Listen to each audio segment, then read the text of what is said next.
The Interspecies Athletic Compact was not officially a political event.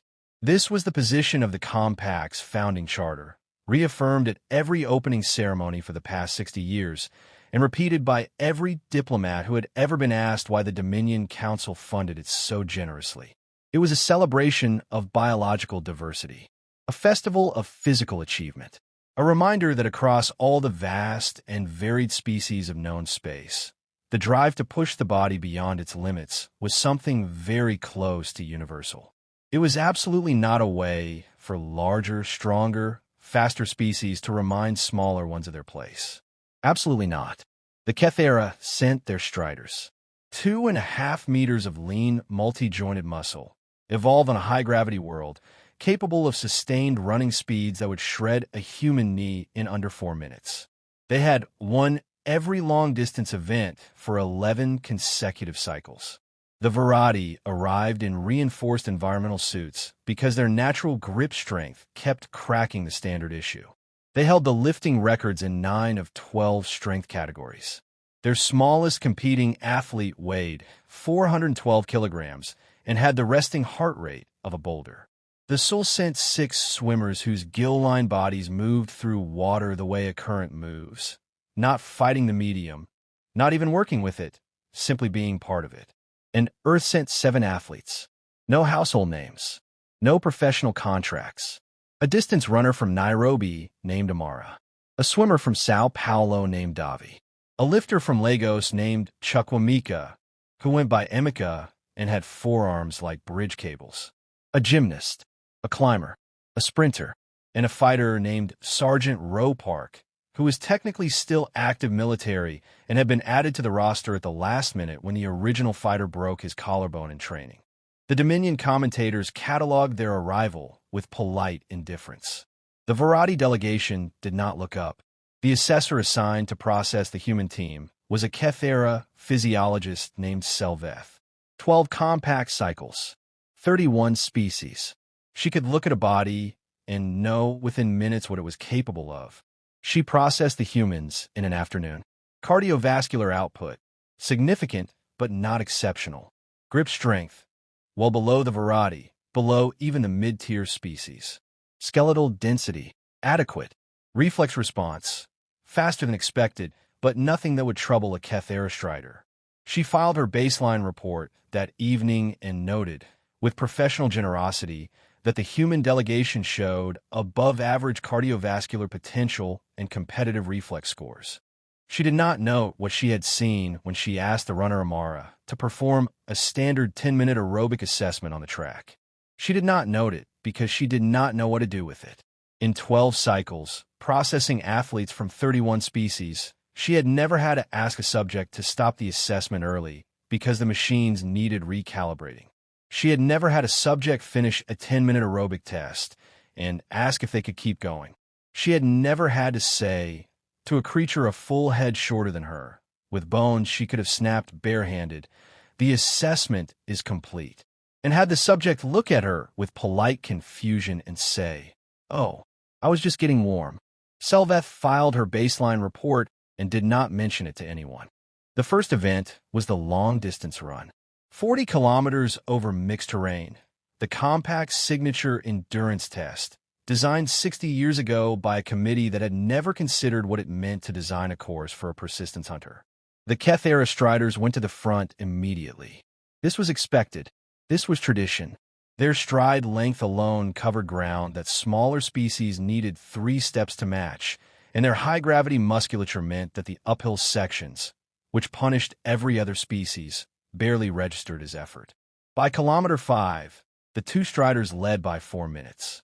By kilometer 10, their lead was 6 minutes, and the commentators were already constructing the narrative of another Kethera sweep. Amara ran in the middle of the pack. She had said almost nothing since arriving on station. Her coach, a quiet man named Dr. Fenwick, who had the permanently tired eyes of someone who spent his life being right about things other people wouldn't believe until they saw them, had told her one thing before the race. Don't show them anything until kilometer 30. She ran at 70%. She knew she was at 70% because she had spent 11 years learning exactly what every percentage of her effort felt like. She had run in the Kenyan highlands at altitude since she was 16. She had run with weight vests, with resistance bands on sand, in heat that would have hospitalized most of the species currently ahead of her. She had run through shin splints, through a stress fracture in her left foot that she had not told her coach about for 3 weeks, through grief when her father died during her Olympic qualifying cycle. She knew 70% the way she knew her own name. It felt like breathing. It felt like something she could do indefinitely. At kilometer 25, one of the Kethera striders began to slow. Not dramatically. Striders did not slow dramatically. But the gap between first and second place narrowed by 40 seconds over 3 kilometers, and the commentators noted it with mild interest. At kilometer 30, Amara moved. Not a sprint, not a surge, just a shift, a gear change, clean and quiet, from 70% to 85%. She had never needed more than 85 in a race. She had touched 90 once in training to know what it felt like, and then filed the information away for the day she needed it. She passed 4 athletes in 2 kilometers. At kilometer 34, she passed the second Kethera strider. The commentators went quiet in the particular way that commentators go quiet when something is happening that their prepared material does not cover. At kilometer 38, she caught the lead strider, a veteran named Velkas who had won this event 4 times and had never been caught from behind in a competitive race. He heard her coming. He increased his pace.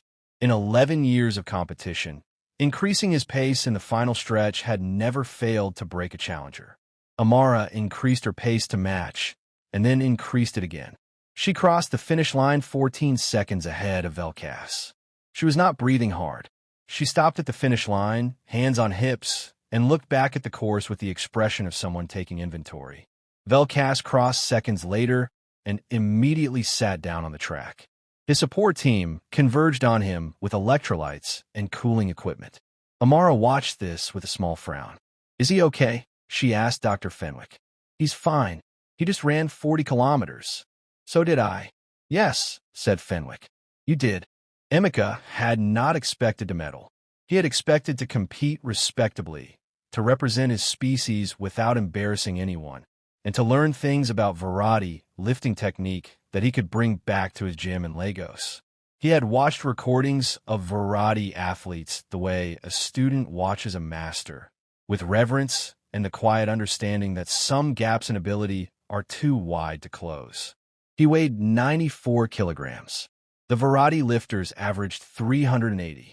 The lifting event worked on a ratio system, total weight lifted as a multiple of body mass, to allow competition across species of vastly different sizes. The variety still won on raw numbers. They almost always also won on ratio, because their muscle fiber density was simply not comparable to most species. Emeka chalked his hands in the preparation area and watched the variety athlete, a wall of gray-brown muscle named Davi, clean and jerk 410 kilograms like it was a morning stretch. Then Emeka stepped up. His opening lift was 240 kilograms, 2.5 times his body weight. The Kethera physiologist Selveth, who had come to watch from the observer gallery, checked her notes. The human's muscle fiber readings during assessment had been. She had flagged them, actually, and then unflagged them, assuming she had made an error. The readings had suggested fast twitch fiber density in the upper range of what she had ever recorded. Not the highest, but in a body that size, in a species that size. Emeka lifted 240 kilograms with a focus so complete and so quiet that several of the observers later said they had not realized the attempt was happening until the bar was already overhead. He set it down. He stepped back. He nodded once. He attempted 262 kilograms on his second lift. He failed it. The bar came down and he racked it cleanly. No drama. The way a craftsman sets down a tool he'll pick up again tomorrow. He rotated his right shoulder twice, found something he was looking for, and nodded again. On his third attempt, he lifted 262 kilograms. It was the highest body mass ratio lift in compact history. Davi, the variety champion, watched from the side of the platform. He had never, in 8 years of competition, watched another species stand under a weight that represented 2.5 times their body mass and treat the whole process with the focused calm of someone completing a task they had already done 1,000 times in their head. He approached Emeka afterward, in Dominion Common, haltingly, because Virati did not often find reason to initiate conversation with smaller species. He said, "How long you trained for that lift?" Emeka looked up at him. Davi was 4 times his mass and a full meter taller. 11 years, Emeka said. Every day. Every day. Davi was quiet for a moment. Among the Virati, 11 years of daily training was standard.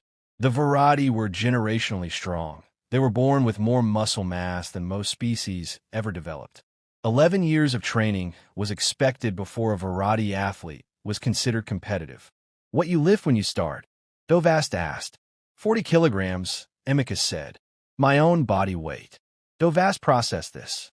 A creature that had started 11 years ago, lifting a weight that Davi could hold in one hand, and had through daily repetition, through the grinding accumulation of years, built itself into something that could stand under 2.5 times its own mass and asked the weight to move. Ow, Davi said. Emeka smiled. It was a tired smile. The smile of a man who had asked himself that question in the dark of many early mornings and found the only answer that ever worked. You just don't stop, he said.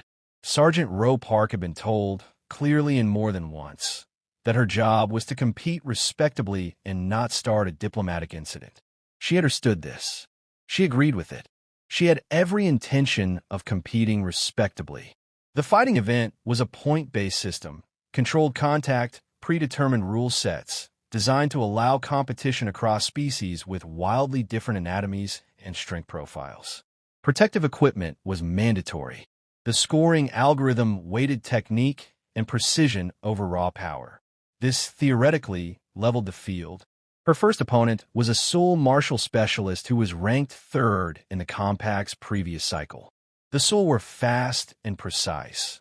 Their fight tradition was built on redirection and joint manipulation, and their double-jointed limbs gave them angles of attack that most species couldn't naturally defend.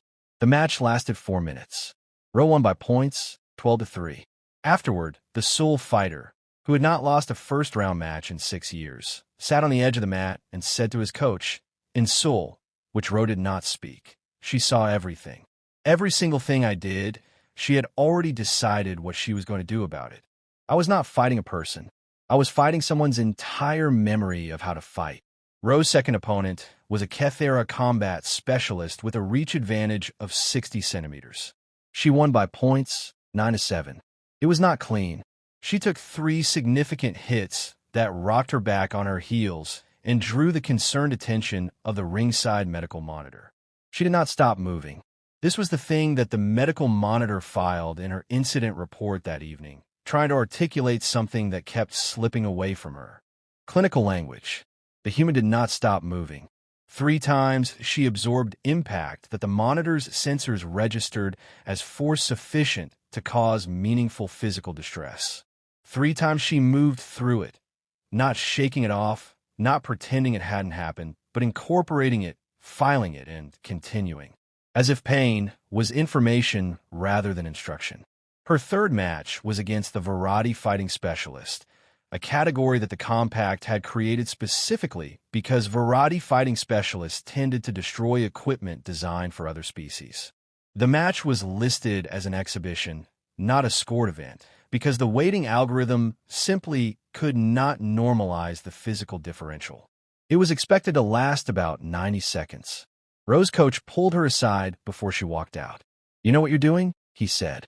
"I know what I'm doing," she said. "You don't have to." "I know," she said. "I want to." She walked out.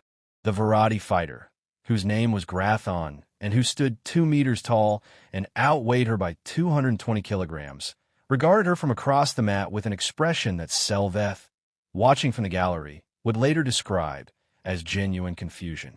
Not contempt. Confusion. The way you look at something that has gotten itself into a situation it cannot understand. The match lasted 6 minutes and 40 seconds. Rho did not win. To be clear, she did not win.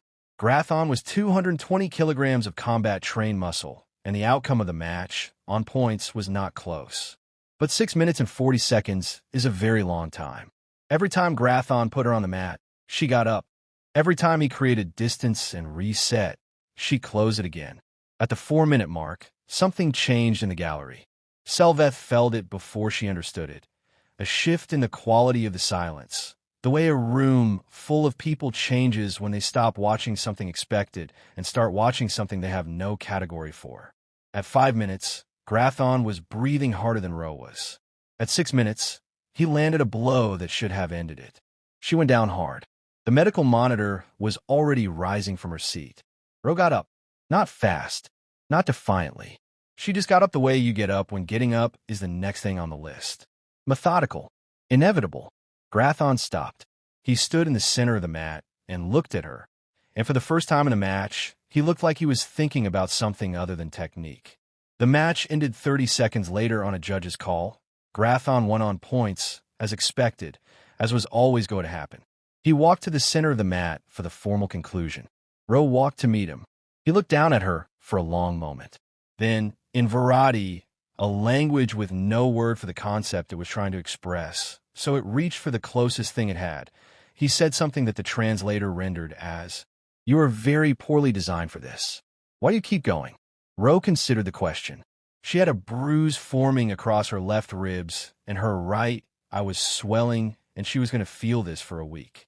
"Because stopping felt worse," she said. Grathon did not answer. He turned and walked off the mat. Selveth watched him go. She had processed his baseline assessment 3 days ago.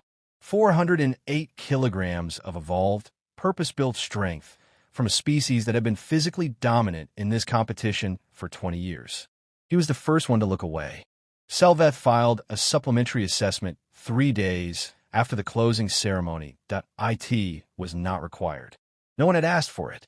She filed it because she was a physiologist and something had happened during the compact that her existing frameworks did not explain, and she was constitutionally incapable of leaving an unexplained thing unexplained. The report was 6 pages. The summary read, "The human delegation performed beyond all pre-event projections in every category where sustained effort, pain tolerance, or body mass ratio were factors. I have reviewed their baseline assessment data, and I do not believe the data was wrong. The data accurately reflected what their bodies were capable of on the day of assessment. I now believe the baseline assessment protocol is inadequate for this species. Every species I have assessed in 12 cycles has a measurable ceiling, a point at which the body's output matches or approaches its maximum capacity and holds there. Training, for most species, is the process of raising that ceiling incrementally over time. The humans I observed do not appear to operate this way. Their ceiling, as I assessed it, is not where they perform when it matters. When it matters, when there is something at stake, when they're tired, when they're hurting, they find capacity that was not visible in assessment. I do not have a physiological explanation for this. The closest framework I can offer is that human athletic capacity is not a fixed structure. It is more like a reserve. And the reserve is not accessible under normal conditions. It becomes accessible specifically when the normal conditions break down. In practical terms, the worse things get for a human athlete, the less reliable our predictions about them become. I will note, without editorial comment, that the same pattern appears in their military history, their exploration record, and every other domain where I have reviewed their species profile. I do not know what to do with this information. I am filing it so that someone better positioned than I am can decide.